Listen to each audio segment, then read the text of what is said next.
ব্যক্তিটার চরিত্র যদি আপনার ভিতরে ন্যায় নীতি ইনসাফ অহংকার মুক্ত যদি করতে পারেন, আপনি যত বড় নামাজি হন না কেন, অহংকার যদি না ছাড়তে পারেন, দিমাগ যদি না ছাড়তে পারেন, আপনার ভিতরে ন্যায় বিচার, ন্যায় ইনসাফ, ন্যায় নীতির প্রতীক যদি আনতে না পারে, মুসলমান জেনে রেখে দেবে কোনদিন দয়ার জান্নাতের সুঘ্রাণ পাবে না।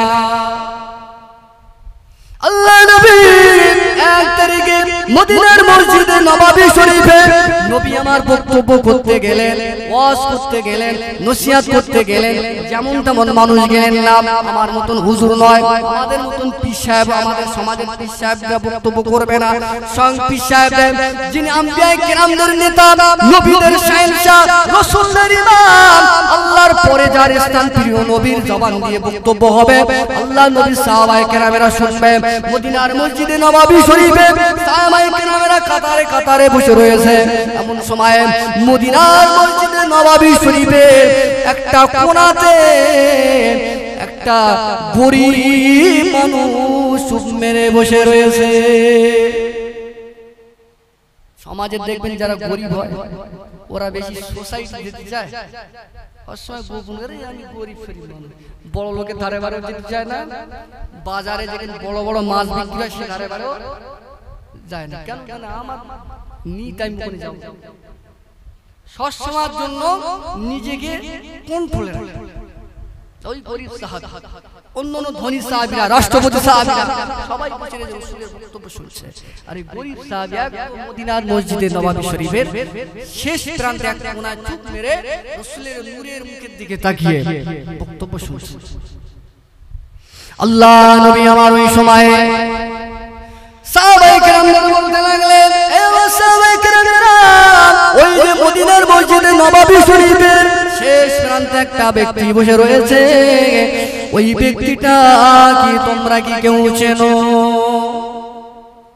এই জামানায় ধনী যে হয় তারে সবাই চেনে, ধনী যে হবে তার সবাই কইবে বাবু, তার কেউ কইবে স্যার, স্যালুট জানাবে। আর গরীব মানুষ হলে তার দুনিয়ার জমিনে কেউ চেনে না। তাই তো আল্লাহ নবীর ওই গরীব সাহাবীটা ওখানে বসে রয়েছে। নবী একই প্রশ্ন করলেন, নাকি কি কেউ কি চেনো?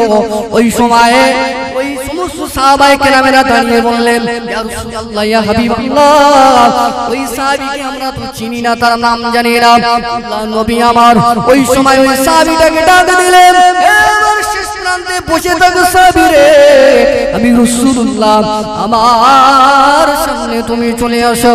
আল্লাহ নবীর ওই সাহাবীরা ভয়েতে কাঁপতে কাঁপতে গরীবী হালটাকে সঙ্গে নিয়ে আল্লাহ নবী নূরের নবীর সামনে এসে দাঁড়িয়ে গেলেন। আল্লাহ নবী বললেন, আমার সাহাবীরা, তোমার নাম কি? তোমার বাড়ি কোথায়? তুমি কেন ওই মদিনার মসজিদে নববী শরীফের শেষ প্রান্তে একেবারে বসে রয়েছো? ওই সময় সাহাবী বলতে লাগলেন, ইয়া রাসূলুল্লাহ, আমি হলাম গরীব, আমার গায়ে মাত্র একটা পোশাক। ইয়া রাসূলুল্লাহ, ইয়া হাবিবাল্লাহ, আমার খাওয়া জোটে না, দুশ্বাস খাই তো আমি দুদিন খাই না, একদিন খাই তো 4 দিন আমি খেতে পাই না।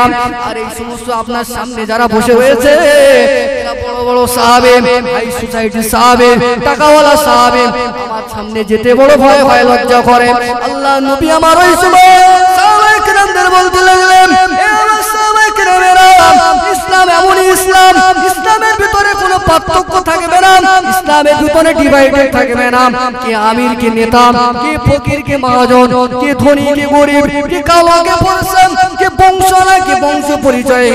ইসলাম এসব কোনো তফাৎ করে না, ইসলাম এসব ভাগাভাগি করে না, ইসলামের ভিতরে সবাই সমান। আর সবাই যতক্ষণ কেউ না নিজেকে সমান মনে করতে পারবে, যত বড় নিজেকে নামাজি আর হুজুর খেজুর ইঁদুর বাঁদর যাই ভাবুক না কেন, আমি রাসূলুল্লাহ সে আমার উম্মত হতে পারবে।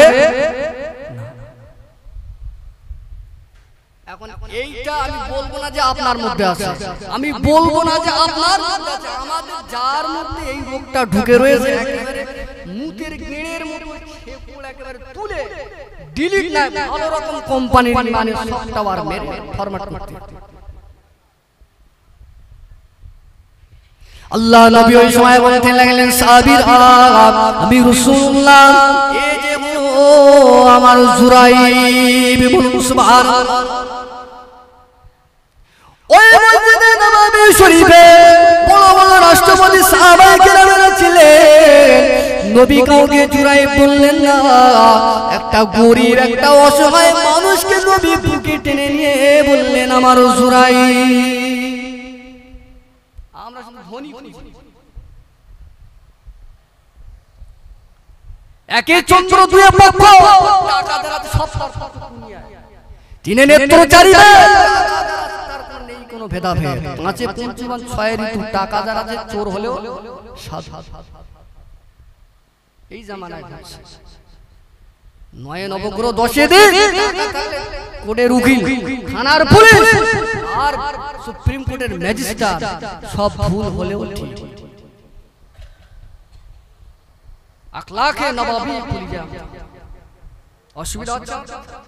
আবার কেউ যেন অন্য অ্যাঙ্গেল খুঁজছে, হুজুর তাড়া দিয়ে অ্যাঙ্গেল খুঁজছে।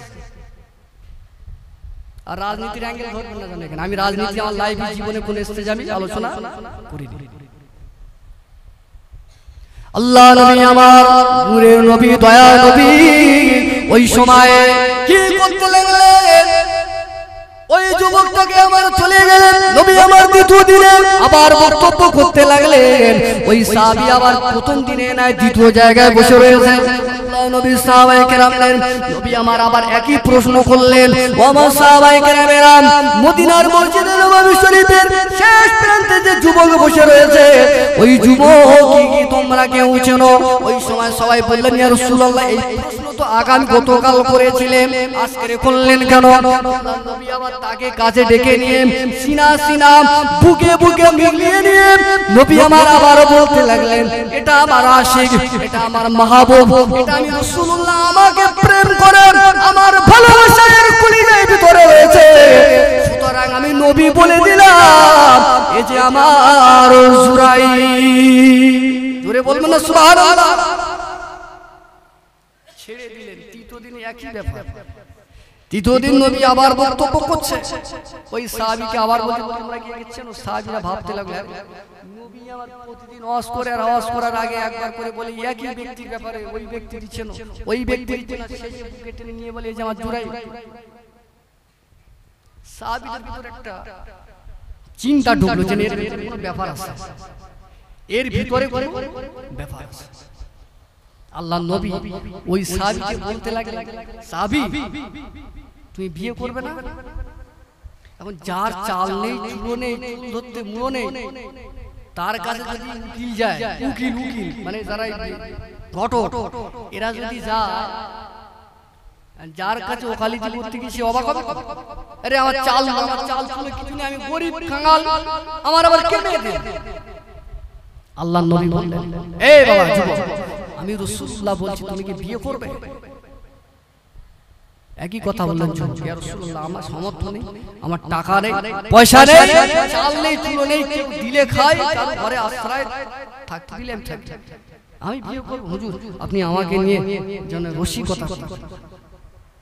আল্লাহ নবী আমার ওই সময় বলতে লাগলেন, যুবক রে, এ আমার জুরাইব, আমি তো সেই নবী, আমি তো সেই রাসূল, আমার জবান দিয়ে আমি যেটা বলি আমার আল্লাহ সেটাই করে দেয়।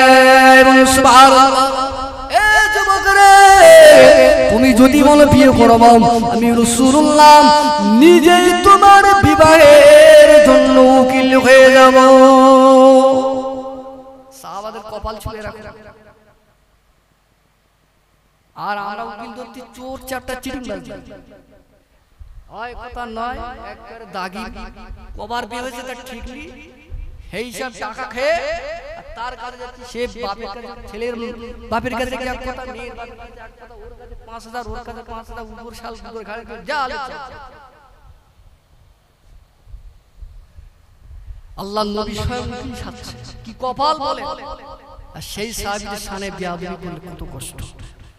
নবী আমার ওই সময় বলতে লাগলেন, ও আমার সাহাবীরা, তুমি যদি বলো আমি রাসূলুল্লাহ তোমার জন্য পাত্রী রেডি রেখে দিয়েছি। ওই সময় যুবক বলেছিলেন, ইয়া রাসূলুল্লাহ, ইয়া হাবিবাল্লাহ, আমার বিবাহে আবার আমার কে করবে? আমি বিয়ে করে আমার বিবিকে কোথায় আমি রেখে দেব? আমার বিবিকে আমি কি খাওয়া দেব? আল্লাহ নবী আমার বলতে লাগলেন, ও চিন্তা তোমার নয়, ও চিন্তা আমি রাসূলুল্লাহ আমার রয়েছে। আল্লাহ নবী আমার বললেন, যুবক রাজি হয়ে গেলেন। আল্লাহ নবী যেখানে দায়িত্ব নিয়েছে সেখানে আর কোনো চিন্তার ব্যাপার নাই। আল্লাহ নবী বললেন, যুবক রে, এই আজকের মদিনার মসজিদে নববী শরীফে আমি রাসূলুল্লাহ তোমাকে বলে দিলাম, তুমি সোজা রাস্তা দিয়ে চলে যাবে।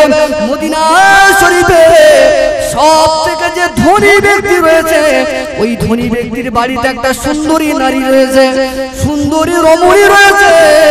তার কাছে গিয়ে, তার আব্বার কাছে গিয়ে বলবে, আল্লাহ রাসূল আমাকে বিয়ের পয়গাম দিয়ে আপনার মেয়ের সঙ্গে বিবাহের ব্যাপারে প্রস্তাব দিয়ে পাঠিয়েছে। জোরে বলবেন না সুবহানাল্লাহ। যাচ্ছে কেরা?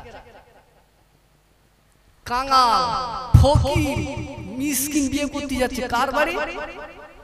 কোটিপতির বাড়ি। দোর খুলবে না, সিকিউরিটির পাঁচন পেটা খাড়া।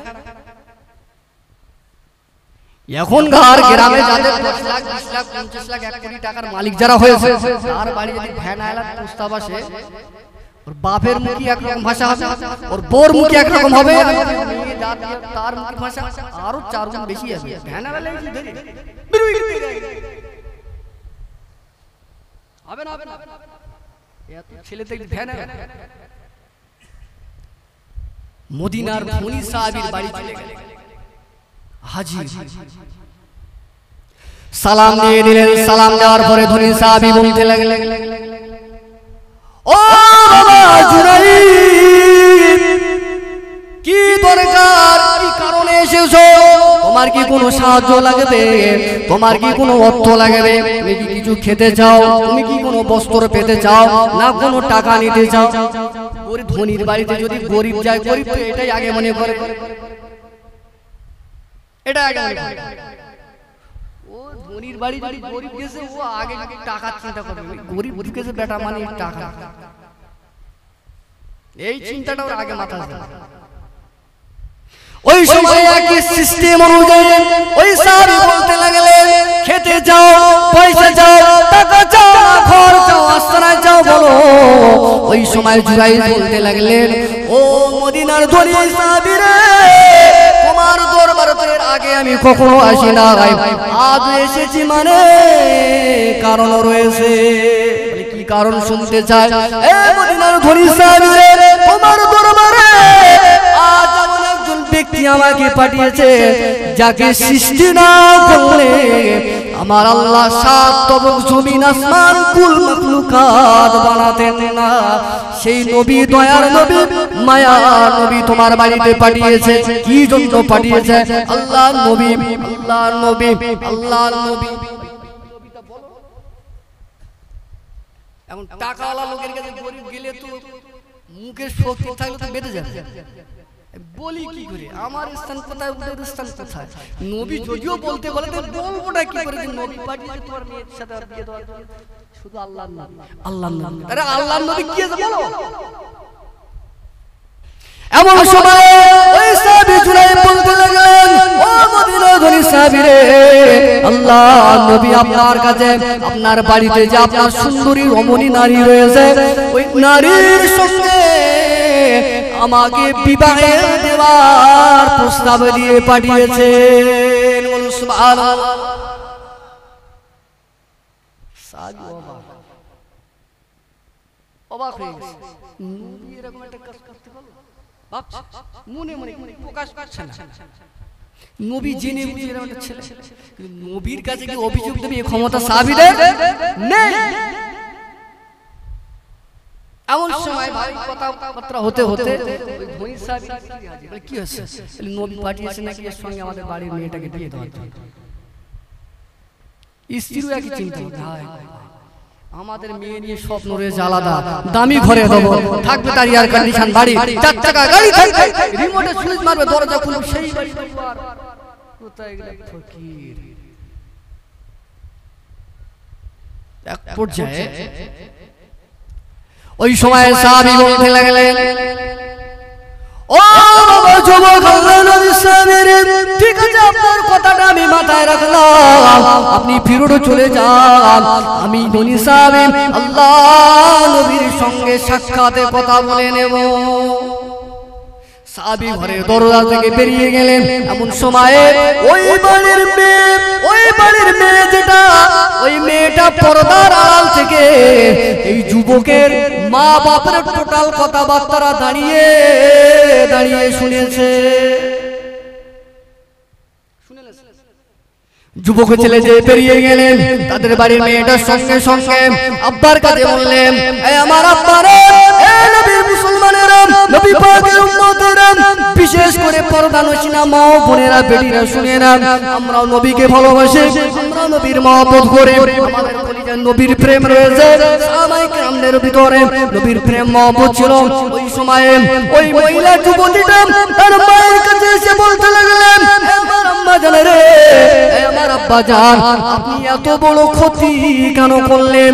আরে এত বড় আমার খুশনসিব কপাল হাতছাড়া কেন করে দিলে? এত বড় ক্ষতি করলেন আপনারা? বলে মা কি হয়েছে? তোমার জন্য ভালো সম্বন্ধ আমরা ভেবে রেখেছি, তুমি কি বলতেছো? ওই সময় মহিলাটা জবাব দিয়েছিলেন, ও আমার আব্বা রে, আমার মা রে, আমার মতন কপাল নারী এই পৃথিবীর জমিনে দুটো আছে বলে আমি মনে করি না। কেননা আজকে স্বয়ং রাসূলুল্লাহ যাকে আমার স্বামী নির্বাচন করে পাঠিয়ে দিয়েছে, ওই স্বামী ছাড়া দ্বিতীয় কোন স্বামী আমি আমার জীবনে গ্রহণ করব না।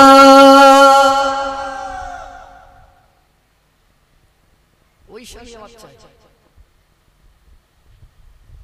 আর এখনকার মায়েরা বোনেরা বাড়িতে গরিবের প্রস্তাব আসলে ভাবে ছেলে কি করে ব্যাগের কাজ করে, ছেলে কি করে ভ্যান চালায়, আমার মেয়ে যে জুতো পরে জুতোর দাম দিতে পারবে, আমার মেয়ে যে জুতো পরে টাকা সারা দিন কিনতে পারবে, জোগাড় করতে পারবে, এই ধারণা আমাদের। আপনারা ভালো ভারতবর্ষের মুসলমানের কথা বলছেন।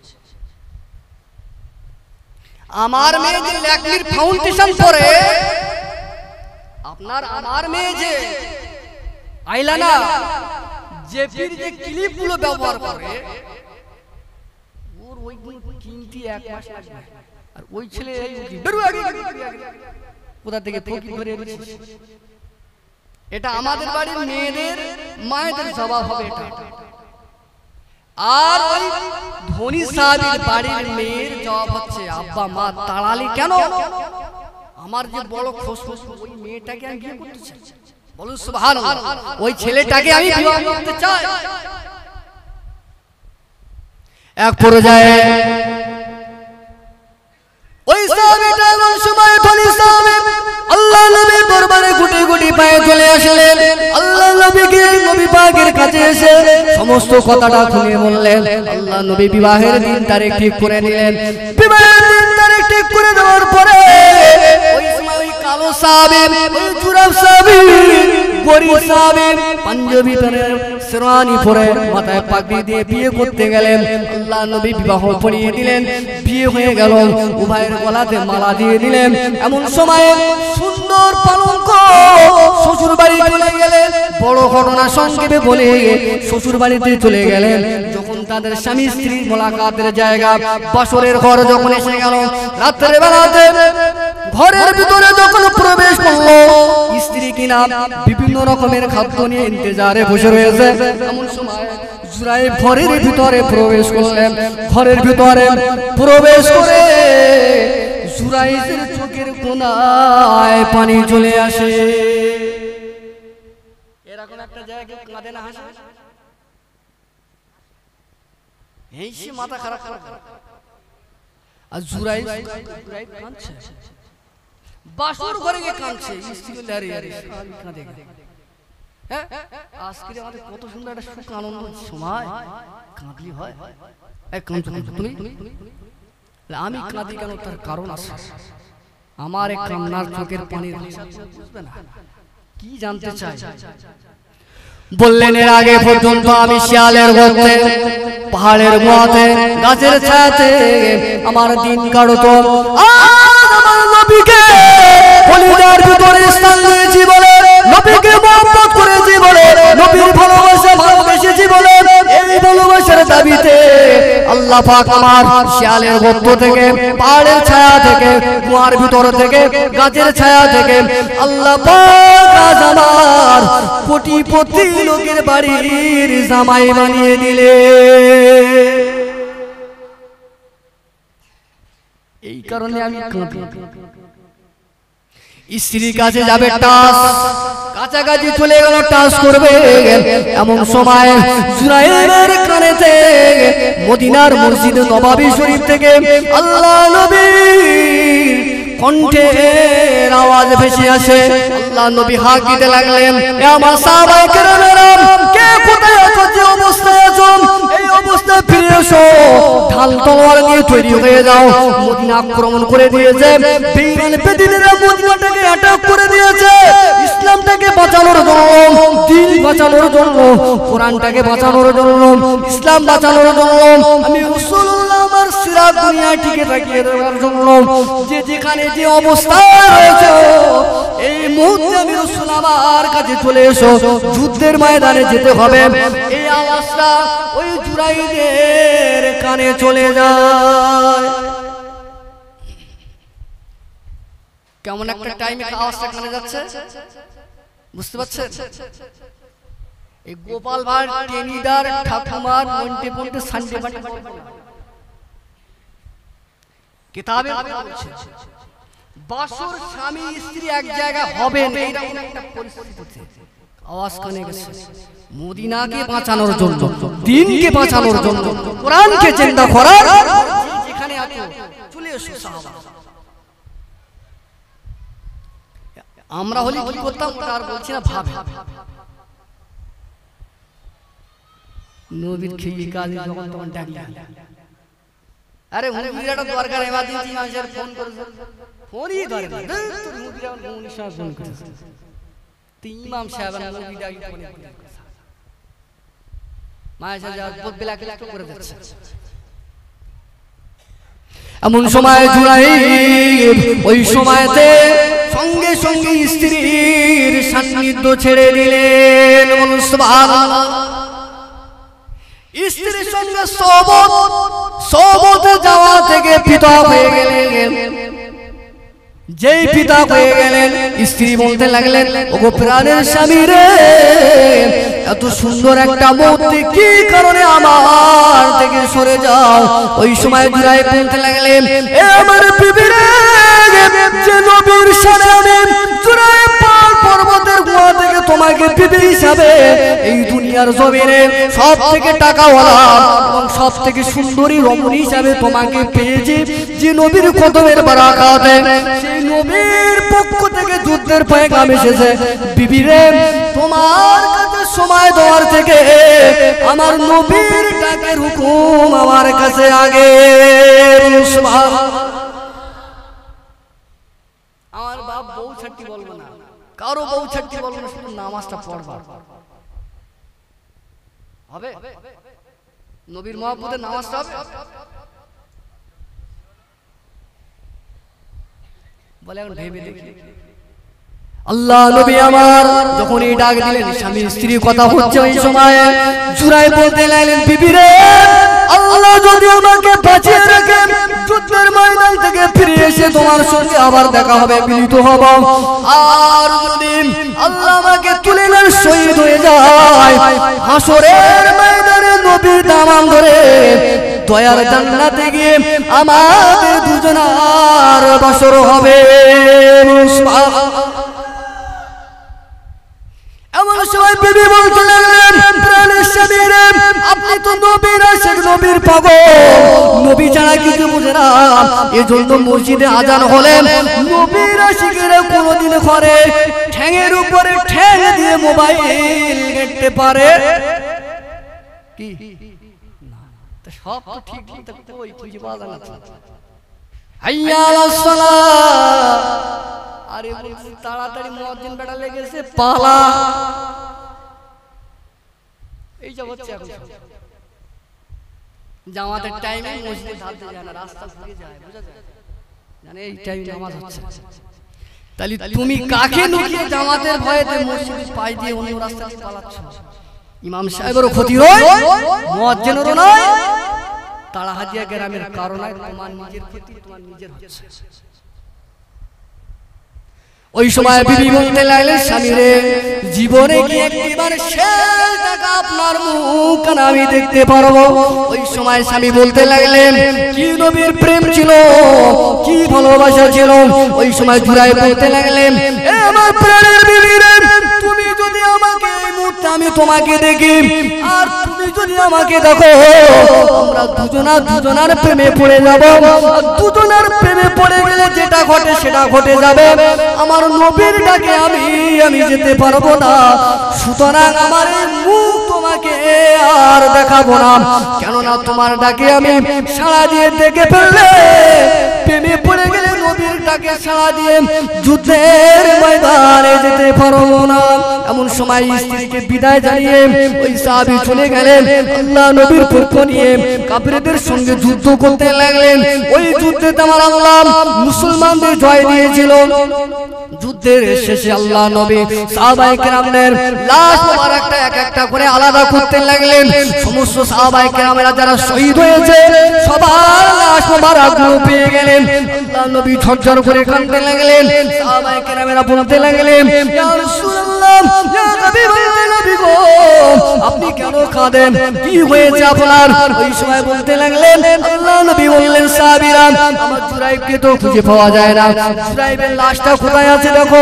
এমন সময় একটা জায়গায় লক্ষ্য করে গিয়ে দেখতে পাওয়া গেল হযরত জুরাইব রাদিয়াল্লাহু তাআলা আনহু দুনিয়ার জমিন থেকে শহীদ হয়ে গেলেন।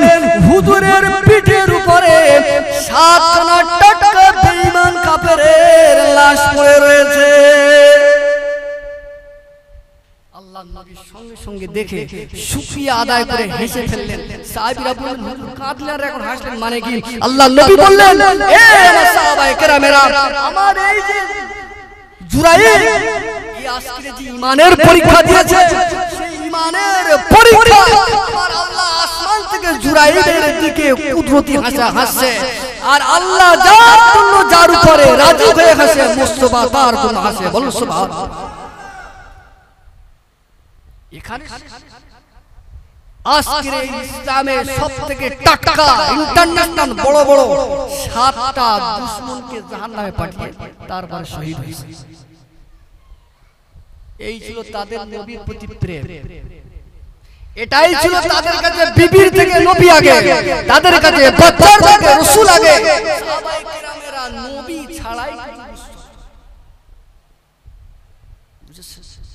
তাই আমাদের নবীর প্রেম করতে হবে, নবীর ভালোবাসা যদি আনতে পারে তাহলে না তো সব ভালো। দরুদ শরীফ পড়ি, আল্লাহুম্মা সাল্লি আলা সাইয়্যিদিনা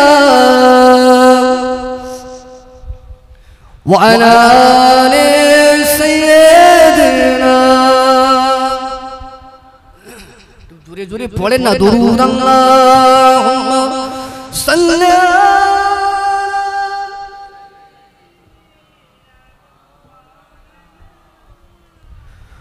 ওয়া আলা আলি সাইয়্যিদিনা।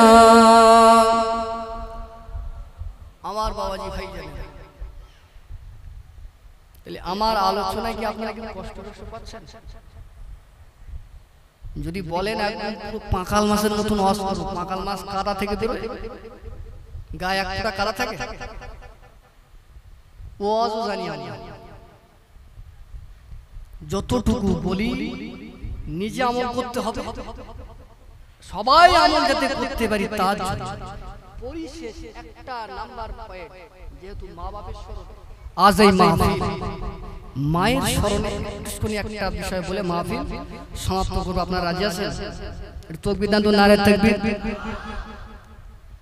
এটা জোনের তাকবীর আছে, পুরন তাকবীর দান, নারে তাকবীর, নারে তাকবীর, নারে সালাত, নারে সালাত। মাসলাকে মুজাদ্দিদে জামান, বিশ্ব